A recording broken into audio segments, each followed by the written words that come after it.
Assalamualaikum warahmatullahi wabarakatuh. Nama saya Cika Natasha Ramadhani dari kelas 11 IBB absen 10. Di sini saya akan menjelaskan tentang globalisasi. Globalisasi itu awalnya merupakan serapan dari bahasa asing, yaitu bahasa Inggris yang disebut globalization. Nah, kata globalization-nya itu sebenarnya dari kata global yang artinya universal, dan realization yang bisa dimaknai sebagai proses. Jadi dari asal mula katanya bisa diartikan sebagai proses penyebaran unsur-unsur baru, baik berupa informasi, pemikiran, gaya hidup maupun teknologi secara mendunia. Jadi ada pengertian globalisasi menurut tiga ahli, yaitu Sello Somarjan, Ahmad Suparman, dan Thomas L. Friedman. Nah, yang pertama itu dari Sello Somarjan.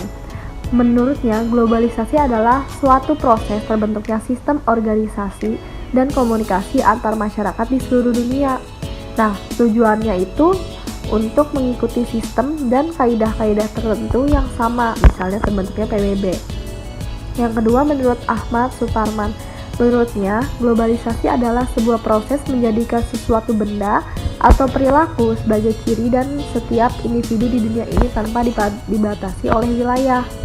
Dan yang terakhir menurut Thomas L. Friedman, yaitu dimensi teknologi yaitu kapitalisme dan pasar bebas, sedangkan dimensi teknologi adalah teknologi informasi yang telah menyatukan dunia. Dampak positif globalisasi itu antara lainnya, pertama, mudah memperoleh informasi dan ilmu pengetahuan, karena teknologi zaman sekarang itu sudah canggih karena adanya globalisasi itu. Maka untuk memperoleh informasi serta ilmu pengetahuan bisa lebih mudah. Yang kedua, mudah melakukan komunikasi. Yang ketiga, menumbuhkan sikap kosmopolitan dan toleran. Dan yang terakhir, mudah memenuhi kebutuhan. Nah, dampak negatifnya itu apa aja sih?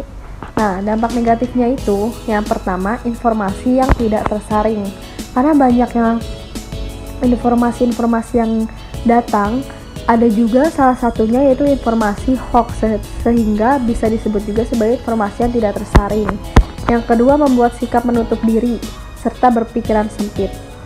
Yang ketiga, pemborosan pengeluaran dan meniru perilaku yang buruk. Karena adanya era globalisasi itu, banyaknya kultur serta kebudayaan luar negeri, orang barat. Maka di situ banyaknya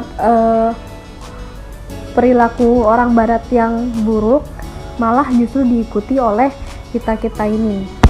Dan yang terakhir, mudah terpengaruh oleh hal yang tidak sesuai dengan kebiasaan atau kebudayaan suatu negara. Individualis itu adalah masyarakat yang selalu menganggap dirinya itu mampu mengerjakan suatu pekerjaan secara sendiri tanpa butuh bantuan orang lain, padahal sesungguhnya dia membutuhkan orang lain. Nah, materialistis itu adalah sebuah paham di mana masyarakat memandang segalanya dari segi materi, seperti ingin berteman dengan orang lain, tapi harus melihat dulu apakah dia memiliki uang yang banyak atau tidak. Sekian dari saya, kurang lebihnya mohon maaf. Wassalamualaikum warahmatullahi wabarakatuh.